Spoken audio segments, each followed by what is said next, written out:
So in this video, I want to explain to you supersets, and I want to break down some of the research behind supersets, how effective they are compared to your standard or just your regular sets. Now, I will explain some of the ways you can do supersetting and who I think should be and shouldn't be supersetting. It's saying supersetting way too much. I do want to finish up with a few ways that I do supersetting with my clients and ways that you can implement them into your own workouts. And I do have one superset that I love mixing in. It's my new tricep shoulder workout superset. So I'm excited to share that with you guys. Let me know if you've tried this before. I'll explain that one at the end. But without further ado, let's jump right into this. With that being said, one of the first things we need to touch on is what are supersets? Now there's a few different ways we can superset. It usually consists of pairing two exercises together, and this is where variation comes in, using either the same muscle groups, so pairing something like a fly with a push-up. And then the second way is by training the agonist and antagonist muscles. This would look something like this, training the chest with dumbbell press, and then training the back with a row. These two muscles aren't active while the other's in motion, so they're not directly impeding each other. Or lastly is alternating upper and lower body muscle groups. Now this is pretty self-explanatory, pairing something like a shoulder press with a lunge. And then after you pair those exercises is when you can take a recovery period where you get your rest. Now, I prefer to train agonist, antagonist, or upper and lower splits with my clients. The reason is that it will allow that first muscle that you trained to get rest time while you're training the second muscle.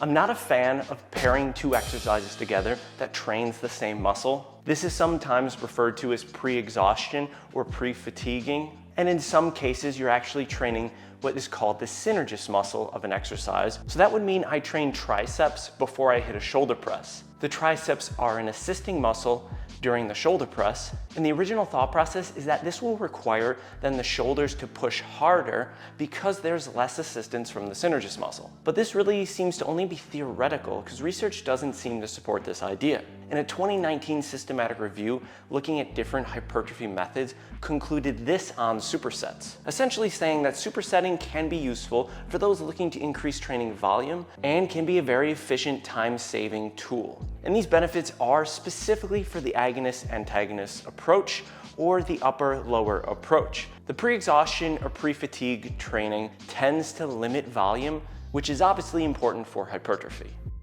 Well, what about effectiveness? And that review from earlier did state that trained athletes may consider integrating advanced resistance training techniques and methods to provide an additional stimulus to break through plateaus. And techniques like this are not superior for hypertrophy, but they seem to be on par with traditional sets. So if you can build muscle at the same rate, who should be doing drop sets then? Of course, anyone trying to save time or is in a time crunch. I can't tell you the number of times in between appointments I might only have a half hour, 45 minutes, and I mix a full workout in using supersets. It does seem to have a greater impact on the cardiovascular side since you are doing two exercises at once and then taking your rest time. The other people I recommend this for are those who like to feel like they're working hard in a workout, those who like to have the heart rate up, those who like to break a sweat. So there's not many people that I think should avoid supersetting.